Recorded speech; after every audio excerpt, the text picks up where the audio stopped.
12వ తేదీ డిసెంబర్ నెల 2025వ సంవత్సరం. ఈరోజు దేవుని వాగ్దానము. యెషయా 40వ అధ్యాయము 31వ వచనము. యెహోవా కొరకు ఎదురుచూచువారు నూతన బలము పొందుదురు. వారు పక్షిరాజు వలె రెక్కలు చాపి పైకి ఎగురుదురు. అలయక పరిగెత్తుదురు. సొమ్మసిల్లక నడిచిపోవుదురు. సహోదరి సహోదరులారా, ప్రభు కొరకు కనిపెట్టుకొని వారు నూతన బలాన్ని పొందుకుంటారు. ప్రభువే వారికి గొప్ప శక్తిని అనుగ్రహిస్తాడు. మన జీవిత కాలంలో ఎన్నో రకాల శ్రమల గుండా మనం వెళ్లాల్సి ఉంటుంది. ఆ శ్రమల వలన, పోరాటాల వలన మనము కృంగిపోయి బలహీనమవుతూ ఉంటాము.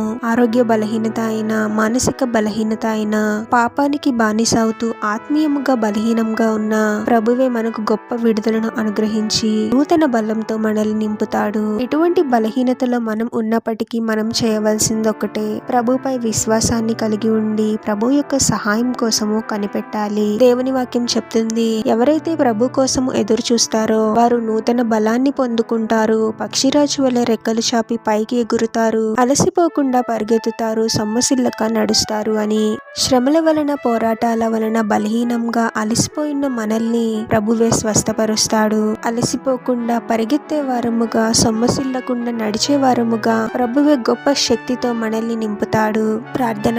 పరిశుద్ధుడవగు ప్రభువా, మీ పరిశుద్ధమైన నామమునకు తరతరములు యుగయుగములు మహిమ కలుగును గాక. మరొక నూతన దినంలోనికి మమ్మల్ని క్షేమంగా ప్రవేశింపచేసిన దేవా మీకే స్తోత్రం తండ్రి. మరొక నూతన దినంలోనికి మమ్మల్ని క్షేమంగా ప్రవేశింపచేసిన దేవా మీకే స్తోత్రం తండ్రి.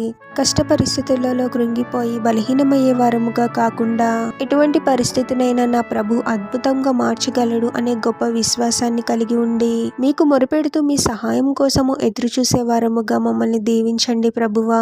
అలసిపోయిన స్థితిలో ఉన్న మాకు మీరే బలాన్ని అనుగ్రహించండి తండ్రి. ఈ వాగ్దానమును మా జీవితాలలో నెరవేర్చండి ప్రభువా.